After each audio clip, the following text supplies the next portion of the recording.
दोस्तों, अपना radio 96.9 FM से मैं आपकी दोस्त शीनम आपके साथ जुड़ चुकी हूँ। दोस्तों, आजकल की दिनचर्या का बहुत ज्यादा असर हमारी आंखों पर पड़ता है। दिन भर मोबाइल और कंप्यूटर पर काम करने की वजह से नजर का कमजोर होना, आंखों से पानी आना, सिर भारी होना और इसके साथ आंखों में जलन जैसी परेशानियों का होना आम बात है। आंखें हमारी खास और नाजुक अंगों में से एक है। अगर इनका ख्याल ना रखा जाए तो छोटी सी परेशानी जिंदगी भर की तकलीफ बन सकती है। और अगर छोटे बच्चों की बात करें तो छोटे बच्चों की आंखें ज्यादा संवेदनशील होती हैं, इसलिए उन्हें लेकर ज्यादा सावधानी बरतनी चाहिए। अगर आप भी या फिर आपके बच्चे ऐसी ही दिक्कतों का सामना कर रहे हैं तो इससे निजात पाने का सबसे आसान तरीका है योग। तो इसी पर आज बातचीत करने के लिए हमारे साथ जुड़े हैं योगा आचार्य डॉक्टर नवीन।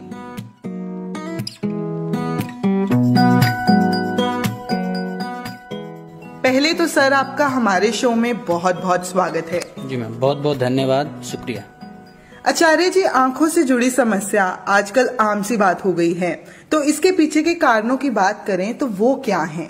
देखिए मैम, आजकल क्या हो गया है कि दिनचर्या का जो हिस्सा है वो हमारा बिल्कुल बदल गया है।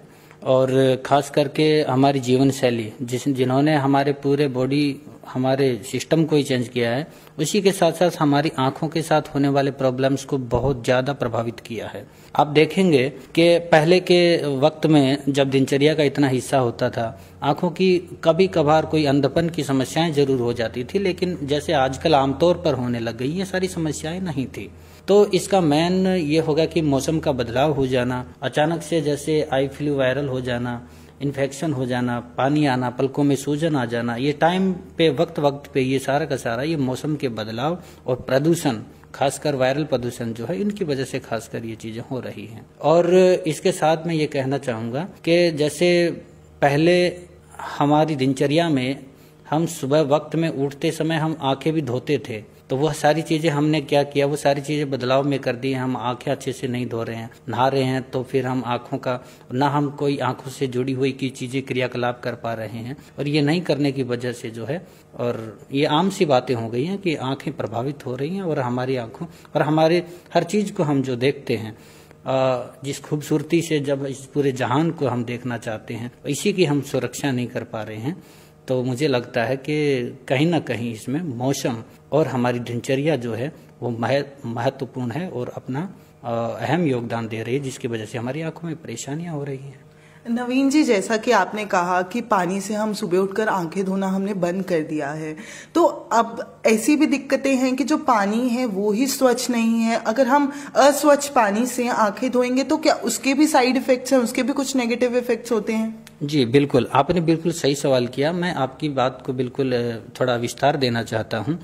जैसे सुबह के वक्त में हमारे योग की खूब आयुर्वेद के ग्रंथों में और योग के ग्रंथों में आया है कि अगर हम मुंह में पानी लेकर के और आंखों पर शीतल और ठंडे जल से अगर हम उसको धोते हैं, और मीन्स हमारा आंखों का सारा सिस्टम जो हमारे ब्रेन से बिल्कुल कनेक्ट है, तो हमने क्या किया है कि हम आंखों को धोते नहीं हैं और अच्छे से हमने जो योगिक क्रियाएं जो बताई उनको न करने की वजह से क्या होता है कि हमारी आंखें प्रभावित हो रही हैं। दूसरा बात, आपने बड़ी अच्छा सवाल किया कि अगर हम पानी साफ नहीं है, ये बिल्कुल सही बात है। अगर हम गंदे और खराब पानी का प्रयोग करके और हम आंखों को धोते हैं तो वो धूल, वो कण, वो मिट्टी के कण हमारे आंखों में जाते हैं, तो जिससे हमारी आंखें खराब हो जाती हैं। तो इसलिए इस बात का पूरा ध्यान रखा जाना चाहिए कि आप जिस पानी से आंखें धो रहे हैं वो पानी साफ है, क्या वो पानी फ्लोराइड तो नहीं है, क्या उस पानी में कोई कण इत्यादि तो नहीं है, ये सारी चीजें हमें देखनी चाहिए। अगर हम बात करें बच्चों की, तो छोटी सी उम्र में ही अब उन्हें स्पेक्स लगना शुरू हो गया है,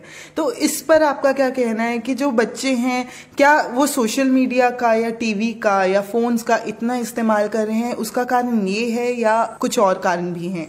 बिल्कुल, आपने कहा जैसे टीवी है, मोबाइल्स है और जो हम बच्चे लैपटॉप पे लगे रहते हैं, तो इसके बहुत साइड इफेक्ट्स हमारे सामने आ रहे हैं कि पहले हम बुक से पढ़ते थे, लेकिन आज के ज़माने में टेक्नोलॉजी का ज़माना है, तो ये हम इस चीज़ को इनकार नहीं कर सकते कि हम, और आजकल जिस पीरियड से हम गुजर रहे हैं उसमें खास करके ऑनलाइन टीचिंग का जो लेकर के बच्चों पर पूरा प्रभाव पड़ा है। तो जैसे इससे पहले भी हमारे टीचर्स हैं, गार्जियंस हैं और जो ट्यूटर्स लोग हैं, ये सब के सब क्या करते हैं, ई सोर्सेस दे देते हैं। और बच्चे को जब ई सोर्सेस दिया जाता है तो ई सोर्सेस वो सीधा बुक में तो देखेगा नहीं, वो कहीं ना कहीं अपना कनेक्ट होगा इंटरनेट से, वो कहीं ना कहीं मोबाइल से जुड़ता है, कहीं ना कहीं लैपटॉप से जुड़ता है, या फिर वो कैफे में जाकर के अपने जो है वो कंटेंट को पूरा निकालता है, पढ़ता है। तो ये सारी चीजें उसको उसकी चीजें प्रभावित कर देती है और ये एक मजबूरी हो गई है उनकी भी। तो ऐसे में हम इसका बचाव, देखो साथ साथ हमें टेक्नोलॉजी को भी साथ लेके चलना है, हमने बच्चे की एजुकेशन का भी ध्यान रखना है। हमने जो ई सोर्सेस जो टीचर्स ने दिए हैं, जो इतना सीधा और सिंपल और साधारण कर दिया एजुकेशन सिस्टम को, उसको भी साथ लेकर चलना है। मगर ऐसे में इसके साइड इफेक्ट हो रहे हैं, तो ऐसे में क्या किया जाना चाहिए? तो ऐसे में हमें बच्चों को इस चीज का आगाह कराना चाहिए कि टेक्नोलॉजी का जब आप इस्तेमाल करते हैं उसके साथ इंस्ट्रक्शंस भी दिए जाने चाहिए कि आप कितनी देर आप इस चीज का इस्तेमाल करें। खासकर टीचर्स का भी ये एक अहम दायित्व बनता है कि साथ में नोट नीचे लिख के दिया जाना चाहिए कि बेटा आप जब किसी भी कंटेंट को आप पढ़ते हैं तो उसको इतनी देर पढ़ करके थोड़ी देर थोड़ा सा रिलैक्स होकर के फिर दोबारा उसको देखें। और मुझे नहीं लगता कि कोई कंपनियां या फिर कोई लैपटॉप बना रहे हैं या फिर कोई भी चीजें, उनको ये खास हिदायतें देनी चाहिए। और खासकर बच्चों को लेकर के तो इतने छोटी नन्हे नन्हे बच्चे, उनकी नन्ही नन्ही आंखों पर, और जो इतना हम जो उनके साथ जो खिलवाड़ हो रहा है, मानते हैं कि एजुकेशन उनके कहीं ना कहीं हमारे देश का और इस विश्व का सबसे बड़ा महत्वपूर्ण एक बोलते हैं ना, एक अच्छी एक चीज उभर के आएगी, हम ऐसे एक उम्मीद रखते हैं। लेकिन जो टेक्नोलॉजी है उसके साथ में मैं कहना चाहता हूँ खास करके कि योगाभ्यास भी साथ में जरूरी है। साथ साथ हम इसको ले लेते हैं, कुछ एक क्रियाएं हम कर लेते। मान लीजिए हम पढ़ रहे हैं, हम आधा घंटे पढ़ रहे हैं, आधा घंटे की क्लास है, तो टीचर्स उनको स्पेशल बोल दे कि ये नॉर्मल सी चीजें हैं कि बेटा थोड़ी देर के लिए आंखें बंद कीजिए, आंखें खोलिए, अपना ध्यान थोड़ा हटाइए, ठीक है, क्लॉकवाइज कीजिए, एंटी क्लॉकवाइज कीजिए। तो इससे क्या हमारी आंखें जो है वो खराब होने से बच जाएंगी। और खास करके बच्चों की आंखें जो बड़ी सॉफ्ट और छोटी, उनके लिए बड़ी दिक्कत वाली बातें होती हैं। वयस्क के लिए ये सारी चीजें तो थोड़ा हम इग्नोर भी कर दें तो चलेगा। जी, सेहत है तो ही जन्नत है।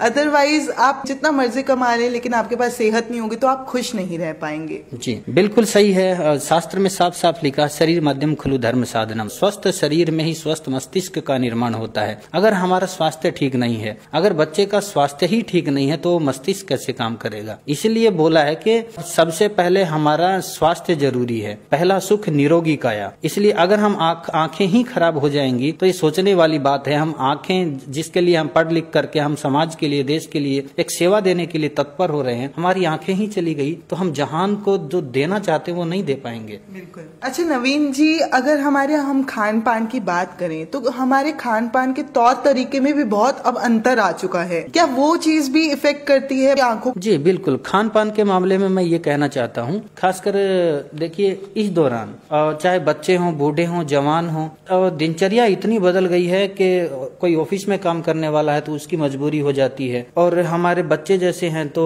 उनको देख लीजिए। और जंक फूड इतना आ गया है, बच्चों को आप कहिए कि आप बेटा बादाम खाइए तो नहीं खाएंगे, आप कहिए कि बेटा माइंड बहुत काम करता है, ये इसके लिए आप जो है ठंडा पानी, आप शिकंजी, आप गर्मी का टाइम आ रहा है वो नहीं लेंगे, उनके लिए कोल्ड ड्रिंक होना जरूरी है, ठीक है, कोका कोला पेय पदार्थ जो भी कोई हो सके, तो इसके लिए उनको कहिए कि बेटा हमने आज जो है ना बादाम शेक बनाया है, तो वो बादाम शेक लेना नहीं चाहेंगे, उनके लिए वो कुछ और ही लेना चाहेंगे। आप उनको कहिए कि आज हमने जो है अपने देसी में बनता है दाल भाटी चूरमा, हाँ, बड़ा अच्छा बनता है, वो बच्चे खा ही नहीं सकते, उनको जो है पिज्जा चाहिए होता है और डिब्बा बंद खाना चाहिए होता है। तो ये सारी चीजें जो है जो बच्चों को प्रभावित कर रही हैं। और खासकर क्या है, डिब्बा बंद है, जंक फूड है, चाउमीन खा रहे हैं बच्चे, तो वो चीजें खा ही नहीं रहे। उनको जो चीजें खाना चाहिए आंखों के लिए क्या है, हरी सब्जियां खाइए, आंवले खाइए, लौकी खाइए, सेब खाइए, इन सब का जूस आप बना के पीजिए। हरी सब्जियां जिनमें विटामिन रहता है, विटामिन ए हम नहीं ले रहे हैं। और पीले फल जो है होते हैं, जैसे हमारे संतरा हो गया, हमारे पपीता हो गया, जो आंखों के लिए इम्पोर्टेंट है, जो बहुत महत्वपूर्ण है, वो ना बच्चे ले रहे हैं, ना बूढ़े ना जवान ले रहे हैं, ना वयस्क ले रहे हैं। और खासकर रही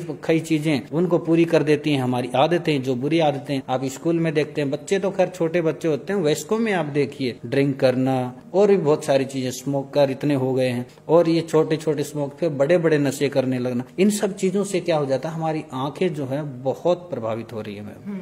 तो मैं तो यही कहना चाहता हूं कि अगर हम अपने आंखों को सुरक्षित रखना चाहते हैं और आंखों को हम चाहते हैं, हमारे वेद में साफ साफ लिखा, कितना सुंदर लिखता है वो ऋषि कहता है, जीवेम सरदशतम शृणुयाम सरदशतम पश्येम सरदशतम। मैं 100 साल तक जीऊं, मैं 100 साल तक देखूं, पश्येम देखूं, और मैं 100 साल तक सुनूं।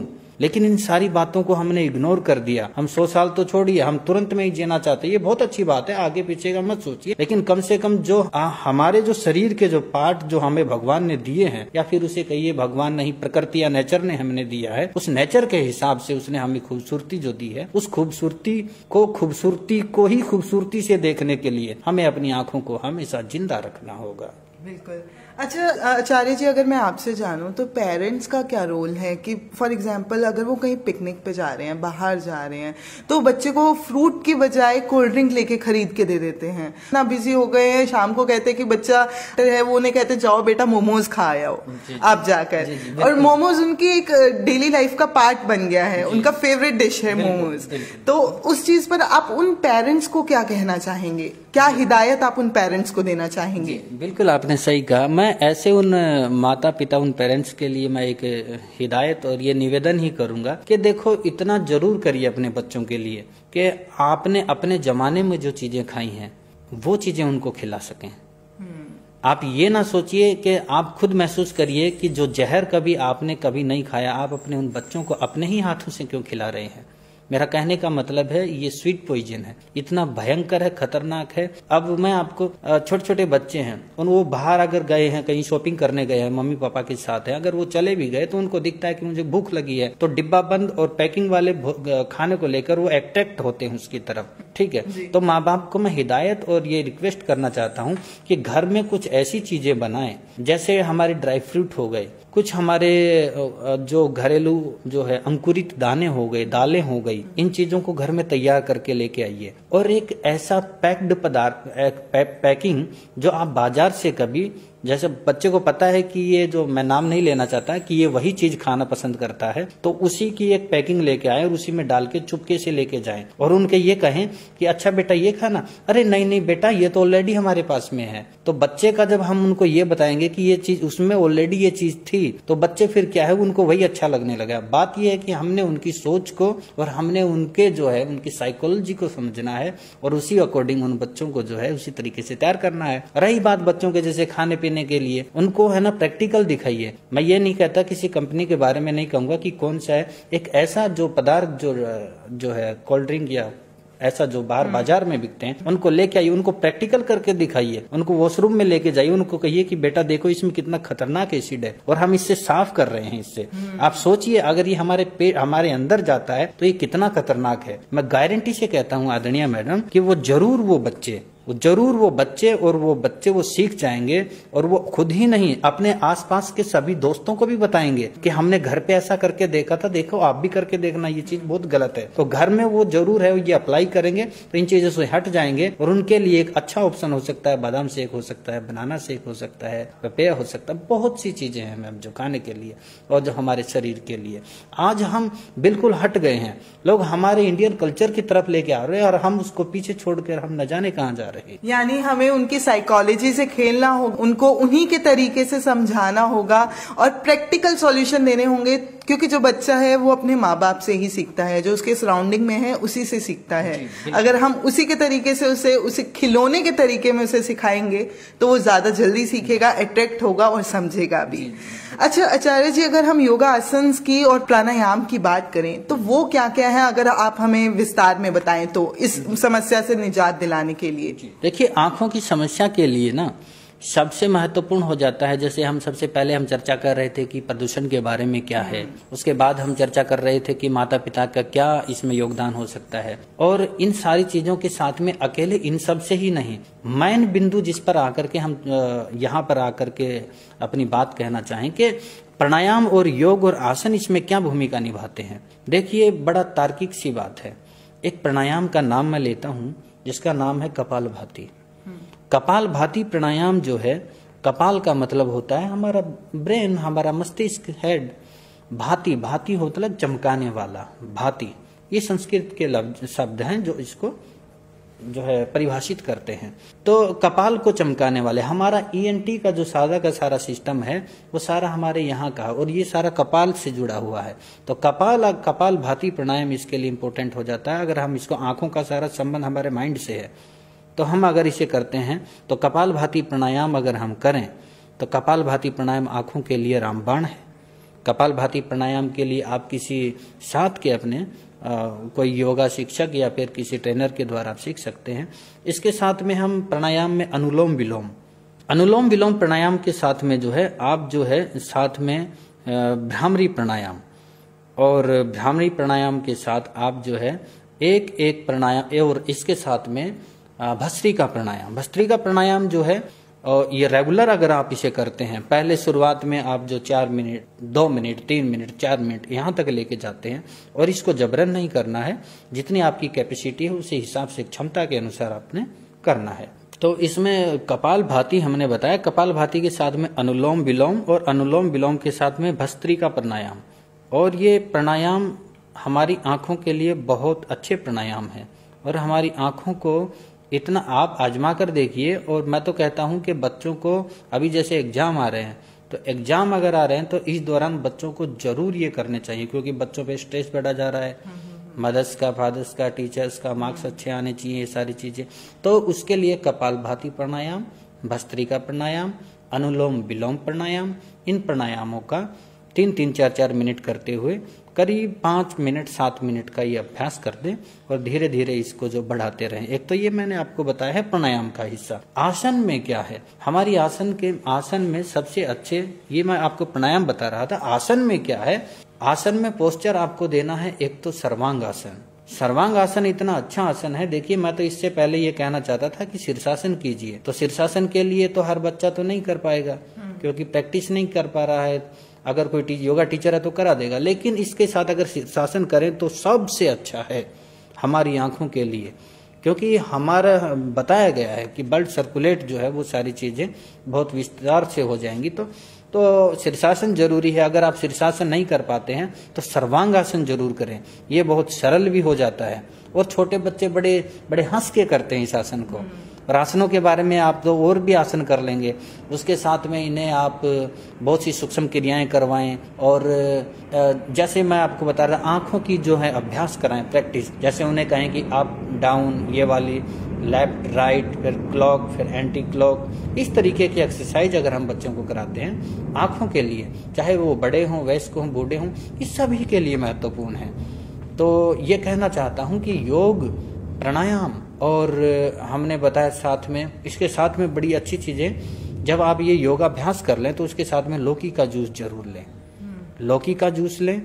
और हरी सब्जियां जैसे आप दिन में खाएंगे ही, सेब और आंवला, ये चीजें आप अगर लेते हैं तो आपकी आंखों के लिए और बच्चों के लिए सबसे महत्वपूर्ण है। और बच्चे जैसे अभी एग्जाम भी आएंगे, बच्चे पढ़ भी रहे हैं, दिन रात तैयारी कर रहे हैं, तो उनके लिए तो मैं ये खास कहना चाहता हूं कि उनको जैसे मिश्री का सेवन, बादाम का सेवन, हमारा बहुत सा सिस्टम है जो आंखों का सिस्टम हमारे सिस्टम से जो है डाइजेस्टिव सिस्टम से जुड़ा हुआ है। तो आप कभी प्रैक्टिकल करके देखना कि अगर हम सुबह ढंग से वॉशरूम नहीं गए हैं तो हमारी आंखें कितनी खराब रहती हैं, हमें खुद महसूस होता है। तो या तो हमारे ब्रेन के सिस्टम को, अगर ब्रेन को ठीक रखिए, या हमारे जो है डाइजेस्टिव सिस्टम को ठीक रखते हैं। तो ये सारी चीजें कहीं ना कहीं एक दूसरे से जुड़ी हुई हैं। तो मैं यही कहना चाहता हूँ, प्राणायाम में अनुलोम विलोम और कपाल भाती और भस्त्रिका प्राणायाम, और आसन में सर्वांगासन, और आसन में एक आसन शीर्षासन, और भी बहुत से आसन है। पश्चिम उत्तानासन करें, पाद हस्तासन करें, और पद्मासन करें, उत्थित पद्मासन करें। तो और ये चीजें, और बड़े आसन जो कुछ एक आसन कठिन आसन वो बच्चे नहीं कर सकते, ये सामान्य आसन में बता रहा हूँ। जो बच्चे अगर इसे दिनचर्या का हिस्सा बनाएं तो ये आंखों के लिए सबसे महत्वपूर्ण है। और मैं 100% कहता हूँ कि आप इस पर आजमा कर देखिए, और इसके रिजल्ट जो है बहुत बेहतर आए हैं। मैं खुद इसका मैंने प्रयोग करके देखे, मेरी रिसर्च भी, मेरा थीसिस भी इसी पर था, बच्चों को ऊपर लेकर के ही, कि योग शिक्षा के प्रति बच्चों की जो अभिवृत्ति है उसका एक स्टडी था, उस पर हमने काम किया और उसके बहुत अच्छे रिजल्ट आए थे। तो मैं ये कहना चाहता हूँ कि आंखों को लेकर बच्चों के लिए आसन, योग और प्राणायाम, और ये जो क्रियाएं जो हमने बताई, सूक्ष्म क्रियाएं जो आंखों की लेकर, ये सबसे अच्छी हैं। तो क्या सर ये जो आपने प्राणायाम और योग बताए, जिनको छोटे नंबर का स्पेक्स होता है, क्या उनको भी ये लाभदायक है? क्या उनका स्पेक्स भी हट जाता है इन केस अगर वो रेगुलर इन आसन और प्राणायाम को करते हैं? बिल्कुल, ये जन सामान्य के लिए जरूरी है, प्रत्येक के लिए। अगर उनका इतना नहीं है तो उनका लेवल जो है उनका कम हो जाएगा, और जिनका बढ़ा हुआ है उनका कम हो जाएगा, और जिनका नहीं भी है तो उनके लिए आंखों की रोशनी तेज हो जाएगी। और एक चीज मैं कहना भूल गया, आप कंसंट्रेशन जिसको बोला गया है, कंसंट्रेशन की चीज है वो हमारी छूट गई। उसके लिए हम त्राटक करें। त्राटक क्रिया जो है, त्राटक में जैसे हम जो है एक दीपक हम सामने लगा लें, कोई मोमबत्ती हम सामने लगा लें, हम एक टक भाव से, हमें पल के झुपकाना नहीं है, उसे देखना है, देखते रहना है। जब ये लग जाए कि हमारा मन भर गया है तो हमारी आंखें अब देखने में जो सक्षम नहीं हो पा रही हैं, तो थोड़ी देर ध्यान हटा ले, जबरन नहीं करना है। तो इससे क्या है, कंसंट्रेशन होगा, इससे हमारी आंखों की ज्योति तेज होगी। इसके अलावा भी बहुत सारी चीजें हैं। सामने आप एक चक्र बना लें, उस चक्र में आप जैसे उसको बहुत अंदरूनी चीजें आप ध्यान लगाएं, यहाँ इधर भी लगा लें, तो ये नासिका के अग्रभाग पर, तो इससे भी आंखों की रोशनी तेज होती है। इससे एक साथ दो काम हो जाते हैं, तो कंसंट्रेशन, एक हमारी आंखों की ज्योति तेज हो जाना। एक अगला हमारे सामने अंगूठा जो है, अंगूठा को जैसे आप ऑफिस में बैठे, कहीं इधर उधर बैठे, ये सारी चीजें मान लीजिए उपलब्ध नहीं हो पाती हैं, तो हम सामने अंगूठा जो है उसको देखिए, एक टक भाव से देखिए। तो ये सारी चीजें छोटी छोटी क्रियाएं हैं।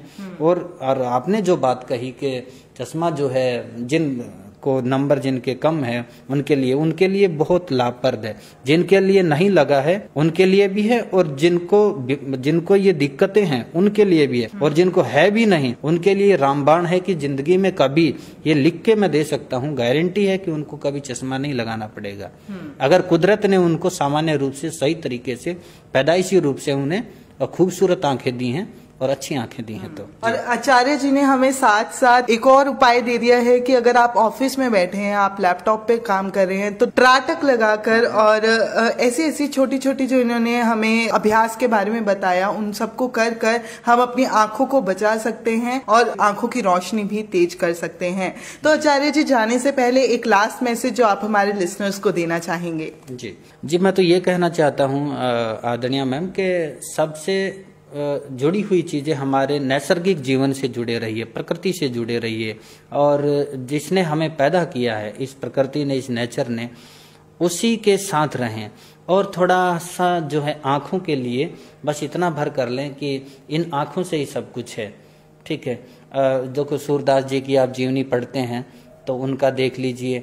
मैं तो कई बार आप देखते हैं, हमें तो भगवान ने खूबसूरत आंखें दी हैं, ये देखिए जिनकी आंखें नहीं होती वो जहां नहीं देख सकते, मगर विचारों को लेकर के वो अपना एक इमेजिन कर लेते हैं। तो मैं ये कहना चाहता हूँ, भगवान ने, ईश्वर ने, अल्लाह ने, मौला ने, ताला ने, जिसने भी जो भी हमें जो ये आंखें दी हैं, और जो आंखें दी हैं ये हमें सिर्फ देखने के लिए नहीं दी हैं, ये हमें इस जमाने को, इस जहान को खूबसूरती से देखने के लिए कुछ हम इसको दे जाएं।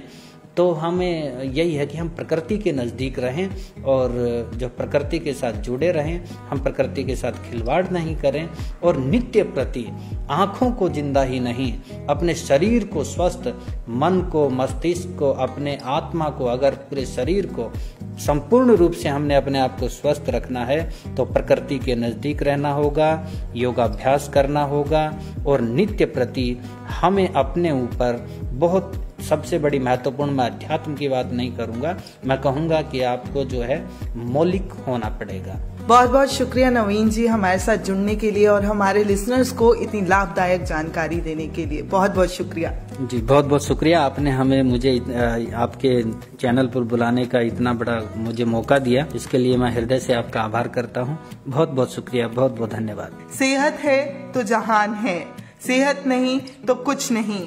तो दोस्तों, चाहे वो आंखें हो, चाहे हमारे शरीर का कोई और अंग हो, हमें हमेशा हमारे शरीर का ख्याल रखना चाहिए, क्योंकि जब आपका तन खुश होगा तभी आपका मन भी खुश होगा। इसी के साथ अब मुझे दीजिए इजाजत। नमस्कार।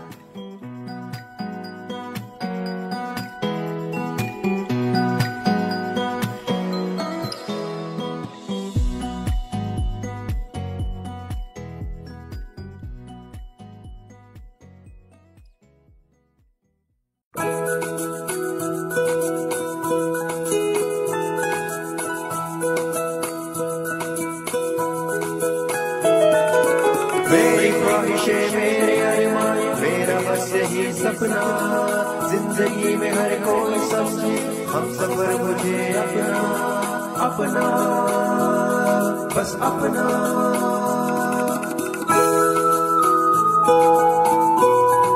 अपना रेडियो 96.9 FM।